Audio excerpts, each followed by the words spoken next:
Welcome kids. Let's today do chapter number 3 of history, Jainism and Buddhism. So we are going to talk about 6th century BCE. As we know that Aryans had settled in India, Hinduism now was a very popular religion. But many people were not happy with Hinduism.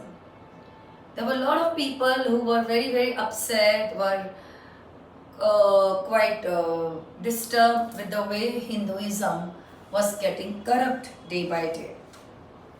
Because of which two new religions came up at that time, and those two religions are called as Jainism and Buddhism. First, let us understand what were the factors that gave rise to Jainism and Buddhism. As I said, Hinduism was already a very popular religion at that time.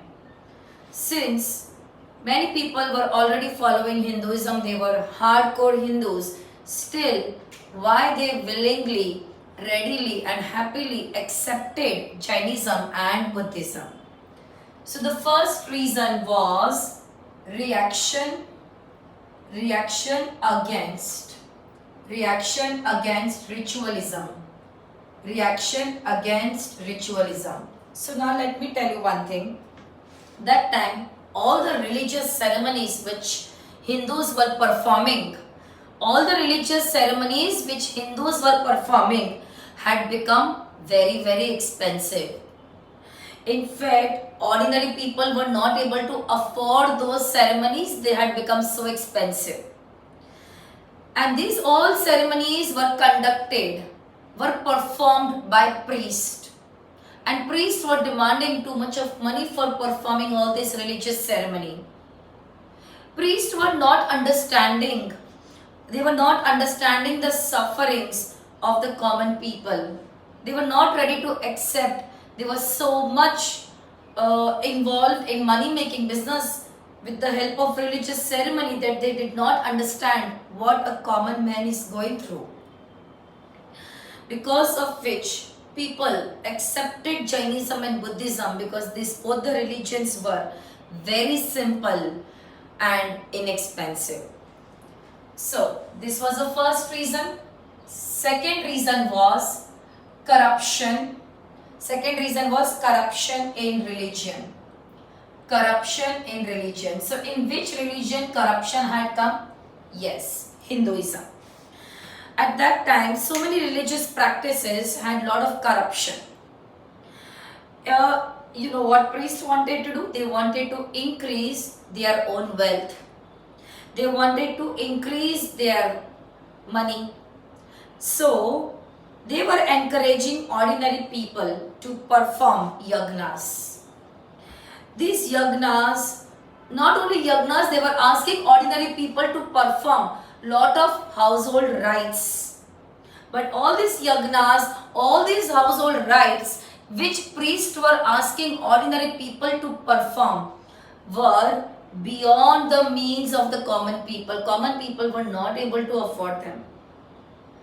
Many of the Kshatriya rulers at that time had protested against these practices. Many Kshatriya rulers had said that these practices should be put to an end. For performing any of the religious ceremony, there should be no money charged.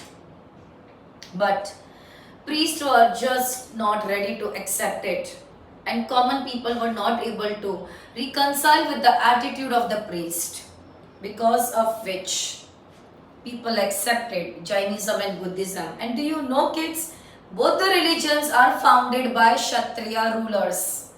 Yes, Vardhaman Mahavira was a Kshatriya ruler who found Jainism.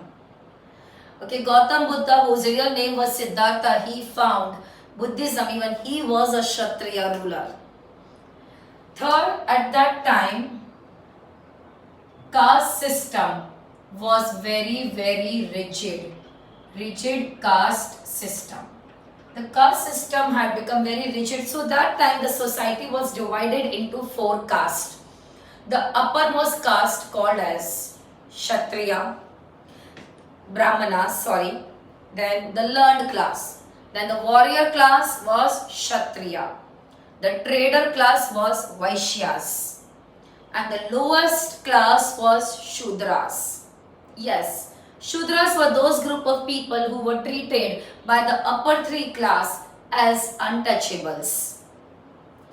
These were the group of people who were treated with lot of discrimination.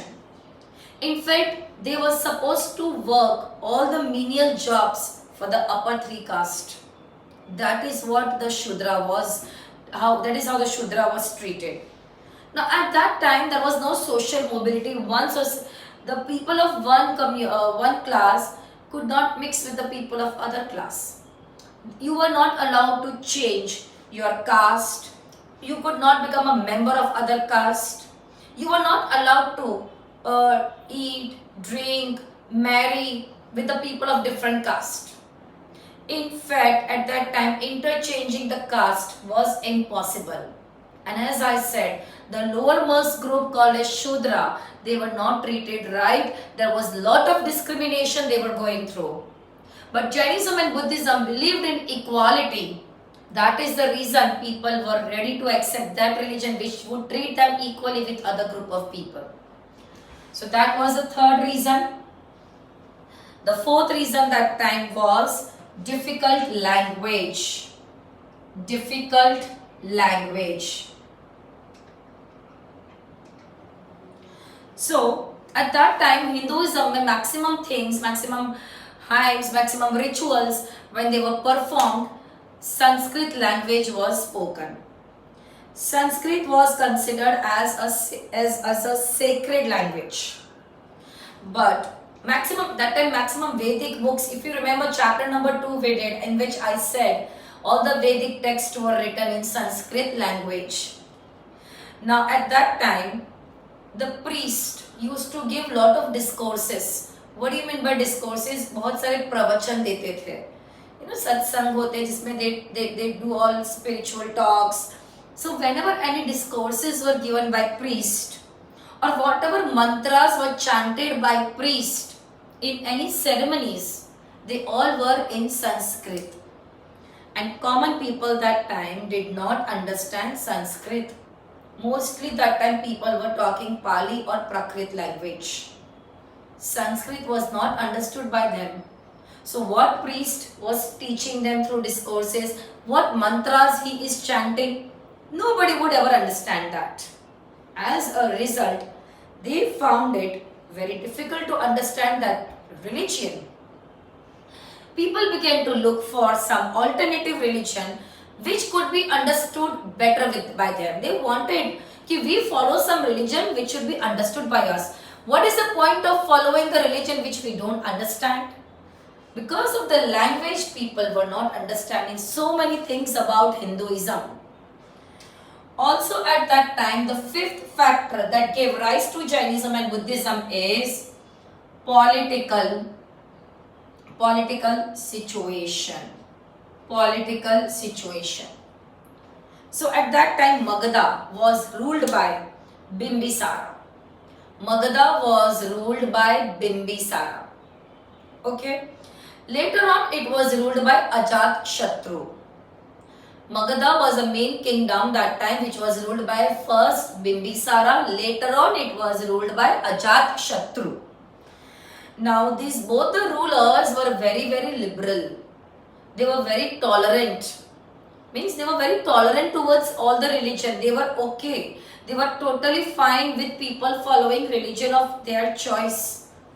They were very liberal, very open-minded. They were very tolerant people. They also were not happy with the way Brahmins had their influence. Okay, they were not happy with the Brahmin influence. They wanted to free their kingdom. They wanted to free the people of their kingdom from the Brahmins' influence. In fact, whatever social evils were practiced in the kingdom, both the rulers were totally against it.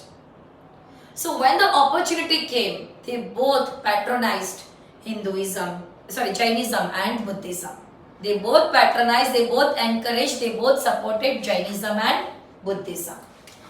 And the last factor that gave rise to Jainism and Buddhism was Agricultural economy. Agricultural economy.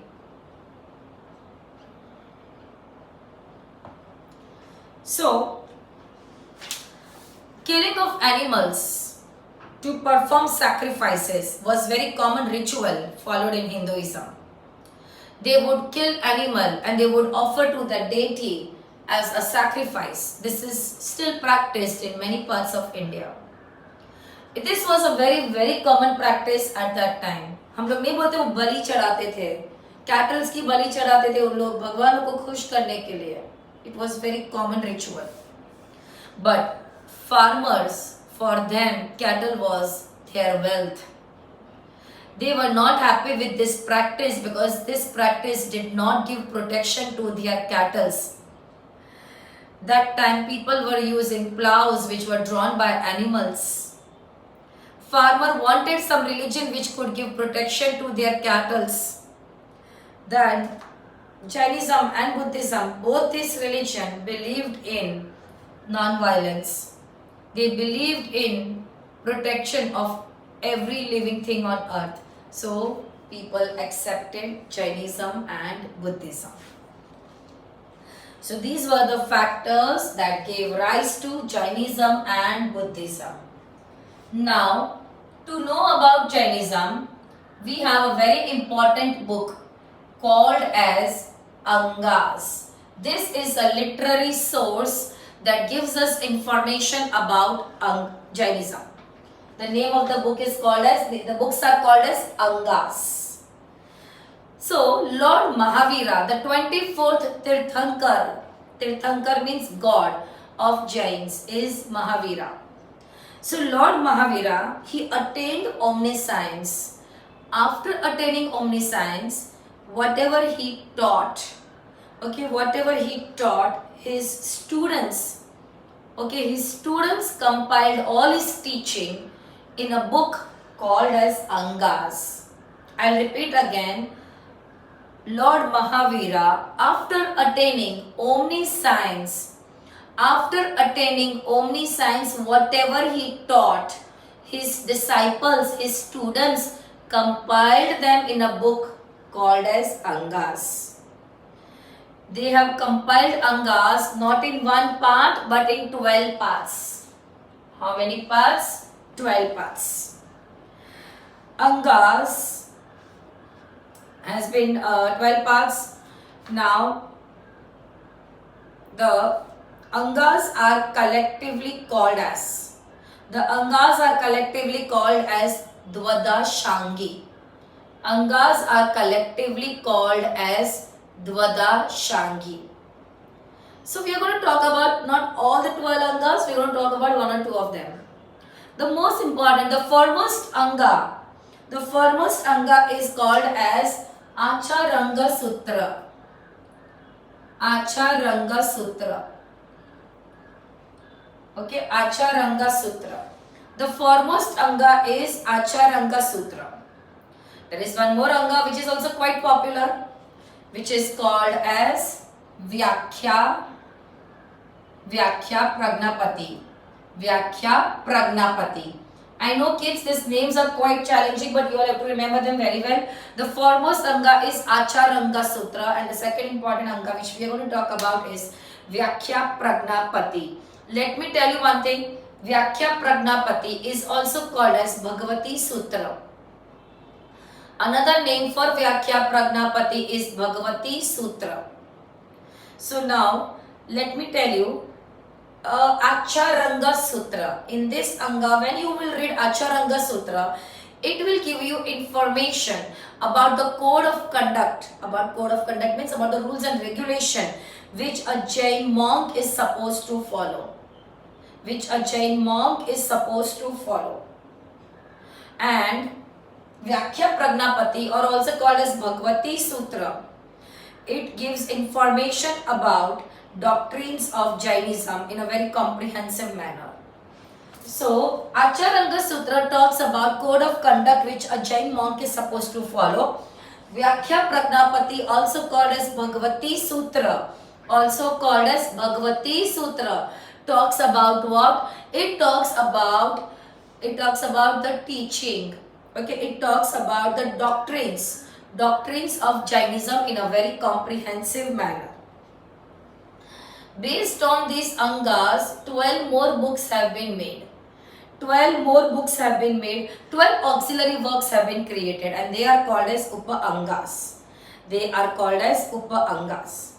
There are 12 more books which have been created, auxiliary work which has been made based on the Anga, which are called as Upa-Angas. But let me tell you one thing, Angas and Upa-Angas both were not written for a long time, because later period mein people started passing this knowledge orally. Basically, teachers started passing this knowledge orally to their students. So then point had come when Angas and Upa-Angas were not written anymore. They were stopped. They were passed on orally only from teacher to their disciples. Is that clear?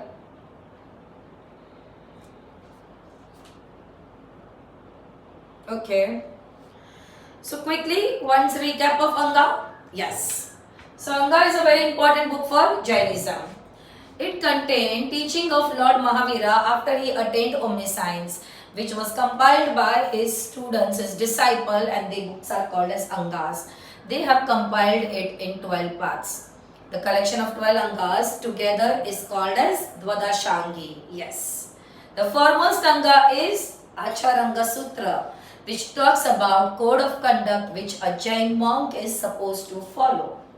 Second, Vyakhya Pragnapati, also called as Bhagavati Sutra, which talks about doctrines of Jainism in a very comprehensive manner. Based on Angas, auxiliary works were created called as Upa-Angas. But both Angas and Upa-Angas were not written for a long time, because teachers started passing that knowledge orally from student to disciple. It was passed on orally. Now we are going to talk about Buddhism. I hope I am clear with Angas and Jainism. Now with respect to Buddhism, what are the books that will give us information? So when it comes to Buddhism, the most important book is Tripitaka. Tri means Tripitaka. Tripitaka. Let us talk about Tripitaka. So Tripitaka are the most important literary work of Buddhism. Tri means three. Pitaka means what? Three basket. Pitaka means basket of Buddhist canon. Three basket of Buddhist canon. Basically, in the olden days, there used to be a trend that whatever was written, they would write it on a very long, narrow leaves. Everything was written on a very long, narrow leaves. So leaves were used as paper. Okay, and then all those narrow leaves they would put on one another and then stitch them from one side.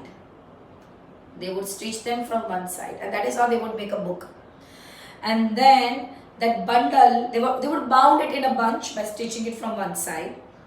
And then that entire bundle was placed in a basket.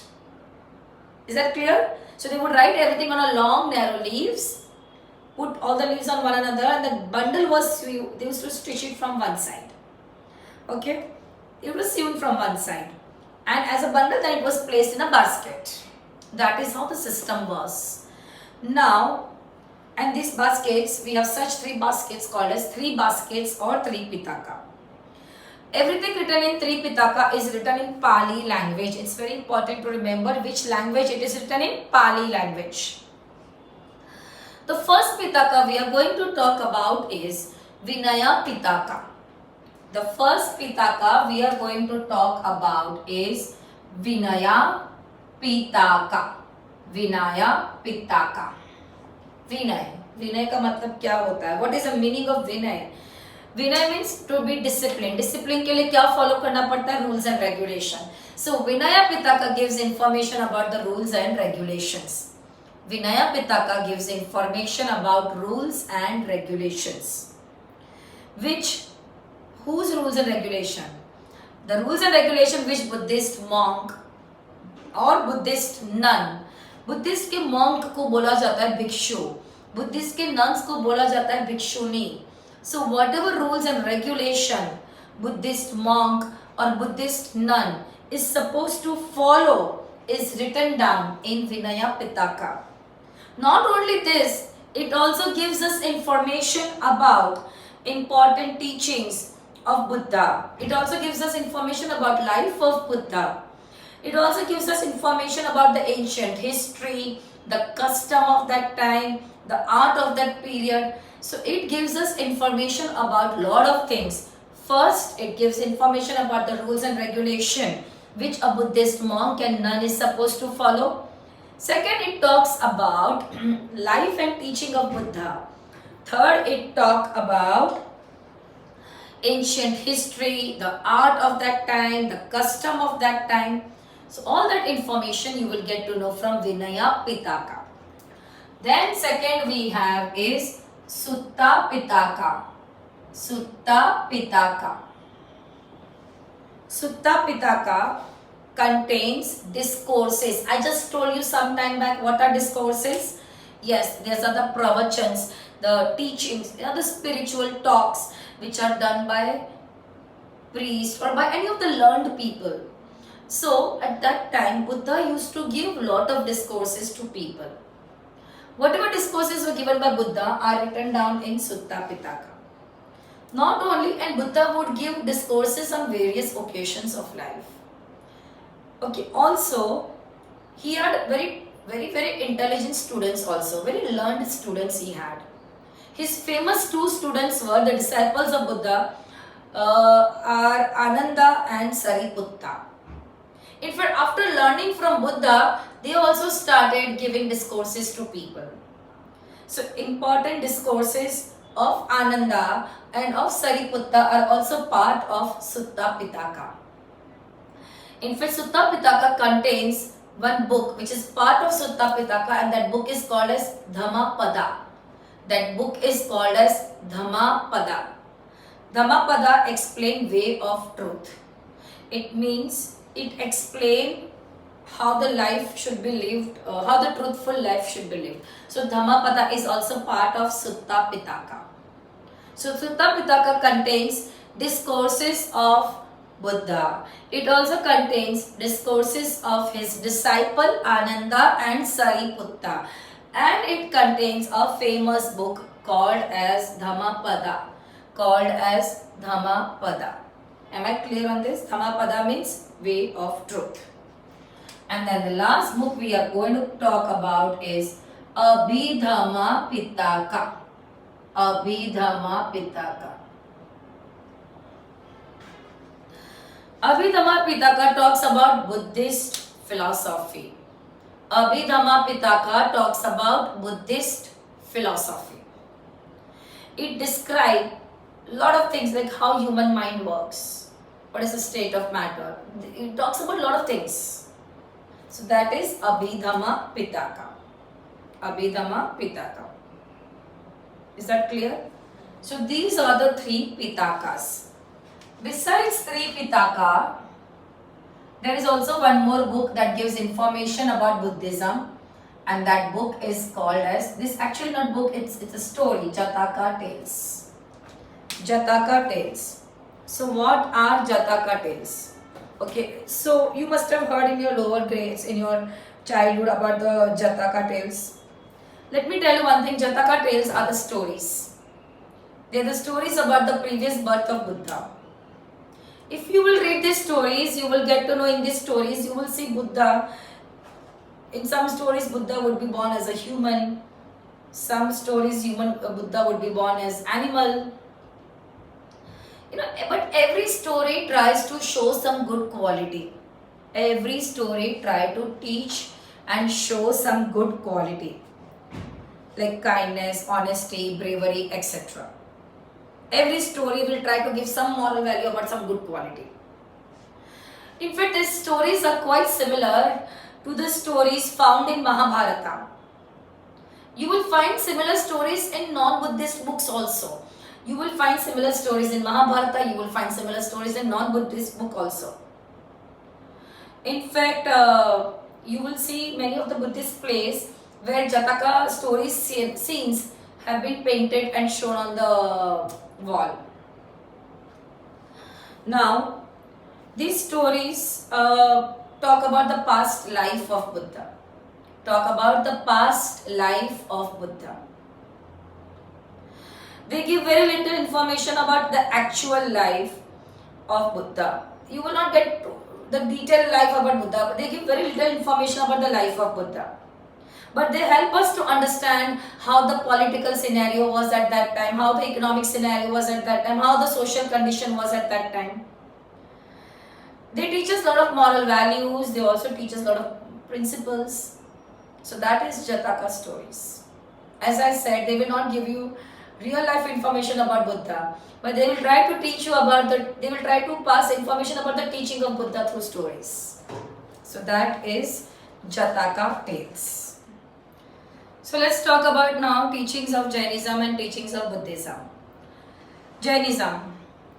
Jainism has been found by, so the founder is not Lord Mahavira. The founder is who? It is said that Jainism has been found by Rishabdev, who was the first Tirthankar. In Jains they call that god as Tirthankar. He was the one who founded Jainism. But the Jainism was made popular by Vardhaman Mahavira. That is why he is called as true founder of Jainism. He is called as true founder of Jainism. In fact, Lord Mahavira is the 24th Tirthankar of Jainism. Before him there are 23. Rishabdev is first. Lord Mahavira is the last Tirthankar, 24th Tirthankar, but he made Jainism very, very popular. So Jainism believes in what all things? They believed in 5 vows. 5 vows they believe in. First, ahimsa, no violence. Second, acharya or asatya, it means not stealing. Third, satya means always speak truth, not to lie. Fourth, aparigraha, not to possess any property. Ye mera, ye mera, ye mera. No possession for any property. Give up everything. Brahmacharya, practice chastity. These are the 5 vows which every Jain householder should take. Jainism also believe in non-violence. They believe in 3 types of non-violence. We feel non-violence is only physical fight. No. According to Jainism, every Jain should not follow 3 forms of violence. First is physical violence. It means physically hurting or harming anyone. Any injury, any pain physically when you cause to someone, that should not be done by any of the Jains. Second, they believe in violence in words or in harsh language. Sometimes we get angry on someone, or we speak to someone rudely, or we speak to someone with a very harsh tone. That is also not allowed in Jainism. That is called as violence in language or violence by words. It should not be practiced. Third is mental violence or ill feeling or ill will for someone. Sometimes you feel, I'm going to teach him a lesson, let that person come. Or sometimes you feel jealousy or you don't wish good about anyone.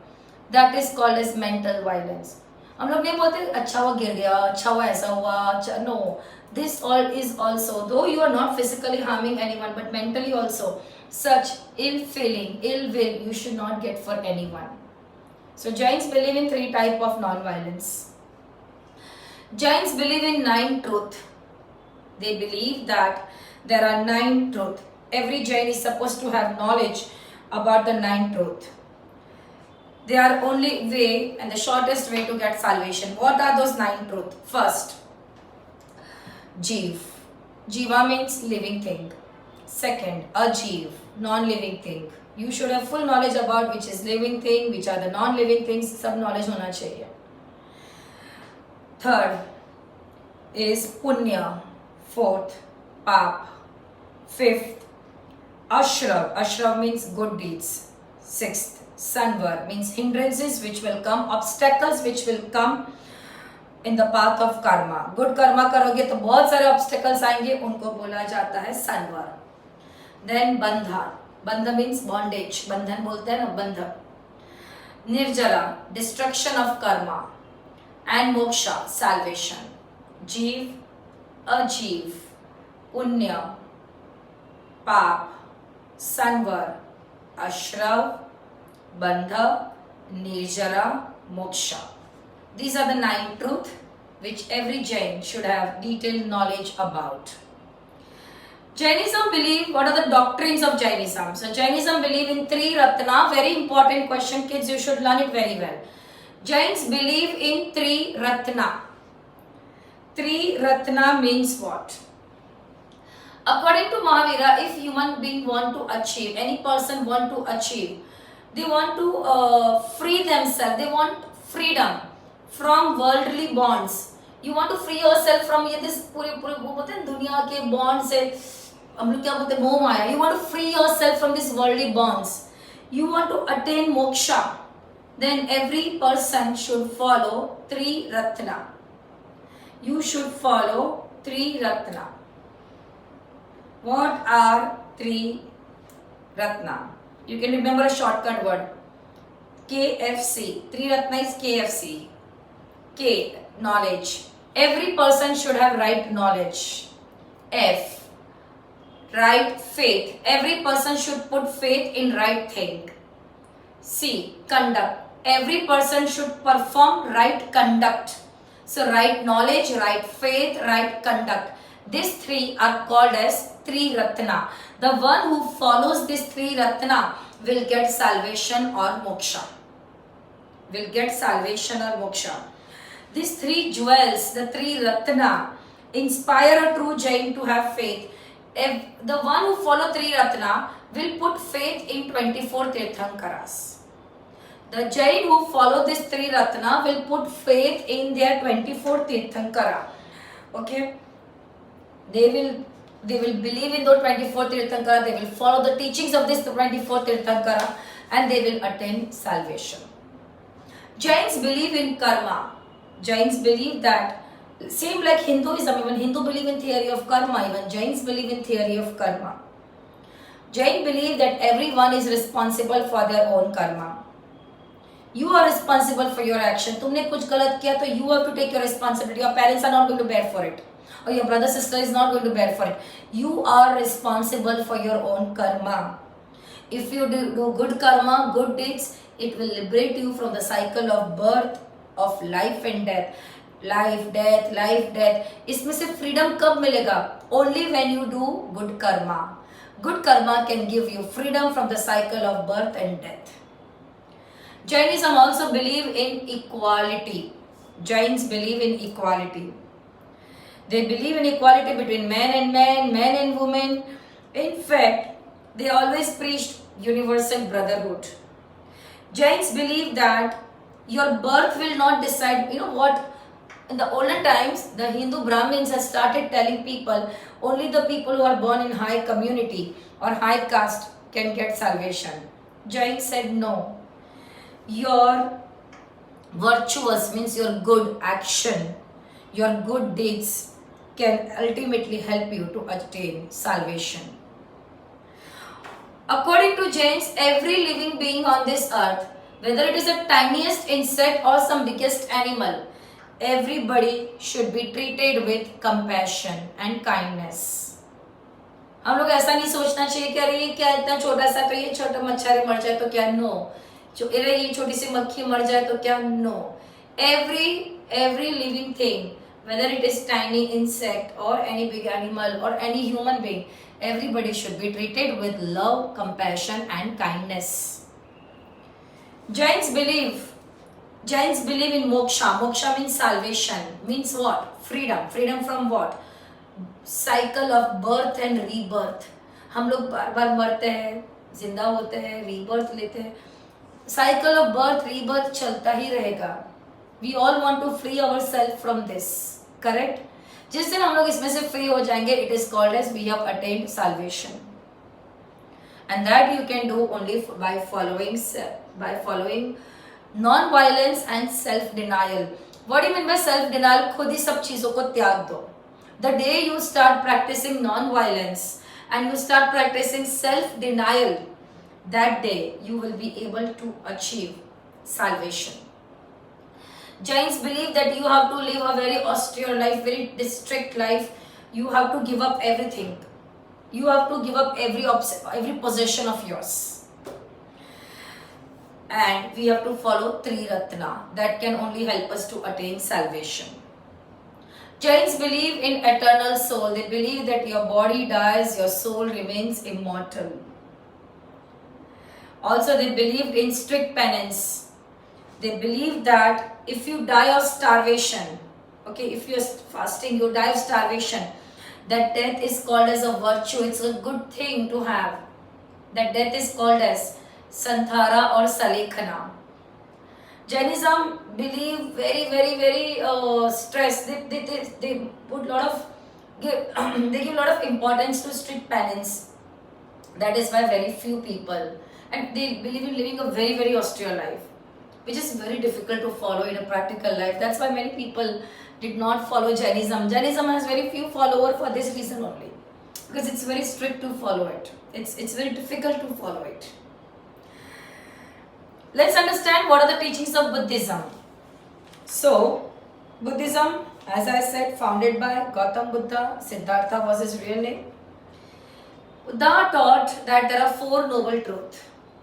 According to Buddha, there are four noble truths. First, he said, world is full of suffering. वो हम लोग सब लोग complain करते हैं, मुझे ये दुख है, वो दुख है, सबको कुछ ना कुछ दुख है. The world is full of suffering. Every person is suffering in some way or other. Correct? Every suffering has a cause. हम लोग suffer करते हैं because there is some cause for it. Every suffering is because of a cause. What is the cause? Desire. हम लोग की इच्छाएं बहुत है, हमारे desire बहुत है. That is the cause of our suffering. Why do we suffer? Because there is a cause. And what is the cause? Desire. We don't get satisfied only. ये आ गया, वो तो नहीं है. Pink dress ला दिया, red dress नहीं है. ये फीफा आ गया, वो गेम नहीं है. लंदन देख लिया, स्विट्जरलैंड देखना बाकी है. There is no end to our desire. And that when we don't get, our desire is not fulfilled, we start suffering. Correct?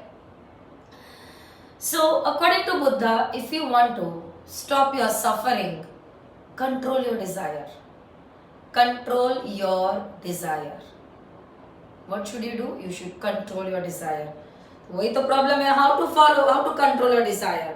So, according to Buddha, if you want to control your desire, follow eightfold path, which is also called as Ashtangika Marg. Follow 8 things in life, you will be able to control your desire. What are those 8 things? First, right action. Stay away. What do you mean by right action? When I say right action, what do I include? Stay away from theft. Stay away from luxury. Stay away from violence. देखो अपने आप desire control हो जाएगा. Second, right thought.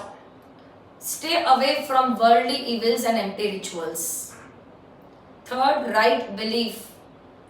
Give up desire. Right belief means don't have only any desire. Right living. Don't get into any dishonest dealings with others. Right speech. Speak truth. Do not think ill about others. Right effort. Work for welfare of others. Work in such a way that you stay away from sin and you do welfare of other people. Your effort should be right, like that. Right recollection. Think only about the pious things.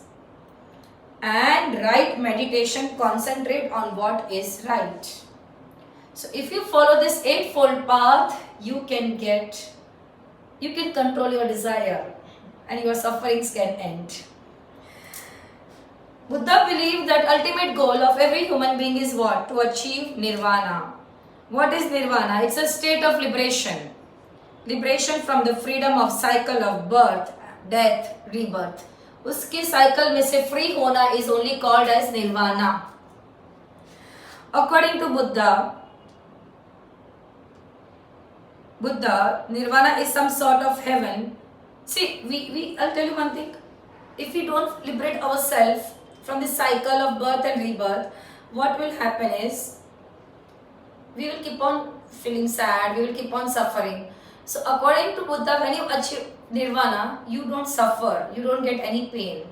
So when you don't suffer, you don't get any pain, you are called as happy, and the happy place is called as heaven. Okay. Buddha said that entire universe is controlled by dharma. Entire universe is controlled by dharma. He was silent about the existence of God. He never denied that God exists or not, but when people asked him, do God exist? He was silent about it. He never denied that there is no God, but he never said also that there is God. But he believed in non-violence just like Mahavira. If you want to be a Buddhist monk, you need to follow 5 things. A. Not to lie. B. Not to own any property. C. Not to consume any alcoholic drink. D. Not to commit violence. And 5th, not to get into any corrupt practices. Every Buddhist monk is supposed to follow these 5 vows. Like Hinduism, like Jainism, even Buddha believed in theory of karma. He said that we are maker of our destiny. हम लोग बोलते हैं हाँ मेरे नसीब मेरा इतना नसीब बुरा था. No, your नसीब is not बुरा, your karmas were bad. You are maker of your own destiny. If you do good karmas, you will be rewarded. If you do bad karmas, you will be punished. It is your karma which will decide your next birth. If you will get sufferings in your next birth, it's maybe because of your bad karma. If you get happiness in your next birth, it's because of good karma. Buddha also insisted on moral values. He laid lot of emphasis on moral values. His followers practiced non-violence. They led a very upright life. Buddha believed in universal brotherhood. Buddha believed in equality. Buddha believed that there should be no discrimination among all the people. People of all class, all caste, all race could follow Buddhism easily.